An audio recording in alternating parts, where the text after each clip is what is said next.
মনোবীক্ষণ polyclinic, চিকিৎসার জগতে এক দশক। এখন এখানে সব বিষয়ে ডাক্তারবাবু একসাথে তলায়।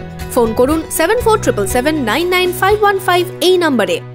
রেজিনগর থানার কাশীপুর থেকে শুকুরপুকুর যাওয়ার পথে এক সিএসপি কর্মীর কাছ থেকে ছিনতাই নগদ টাকা ও ল্যাপটপ। মঙ্গলবার ভর দুপুরে এই ঘটনায় চাঞ্চল্য ছড়ায় এলাকায়। পুলিশ তদন্তে নেমে দুষ্কৃতীদের একটি মোটরবাইক উদ্ধার করে। দিনে দুপুরে রাস্তায় পথ আটকে নগদ টাকা ও ল্যাপটপ ছিনতাইয়ের অভিযোগ রেজিনগরে। মঙ্গলবার এই ঘটনায় চাঞ্চল্য ছড়ালো এলাকা জুড়ে। জানা গেছে, এদিন রেজিনগরের কাশীপুর থেকে শুকুরপুকুর যাচ্ছিলেন মুক্তাজুল বিশ্বাস নামে এক সিএসপি কর্মী। মাঠ দিয়ে বাইকে করে দুই ভাই যাওয়ার সময় তিনজন দুষ্কৃতী তাদের পথ আটকায় এবং তাদের কাছে থাকা টাকা ও ল্যাপটপ ছিনতাই করে বলে অভিযোগ। প্রায় 2 লক্ষ টাকা ছিনতাই করা হয়েছে বলে দাবি ওই সিএসপি কর্মীর। যাচ্ছিলাম দুই ভাই শুকুরপুকুর কাস্টমার সার্ভিস দেওয়ার জন্য। তো হঠাৎ করে শুকুরপুকুরে ঢোকার আগে একটা মাঠ আছে, ওই মাঠে সাঁকড়া যেই বার হয়েছি আর অমনি তিনজন গুন্ডা পিস্তল নিয়ে দুই ভাইকে মেরে আমাকে মুখে মেরেছে। মেরে রক্ত বাইরে দাঁত ভেঙে গেছে।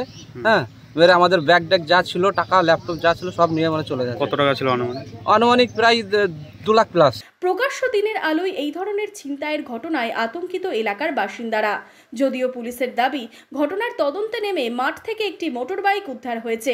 দুষ্কৃতীদের খোঁজে শুরু হয়েছে তল্লাশি।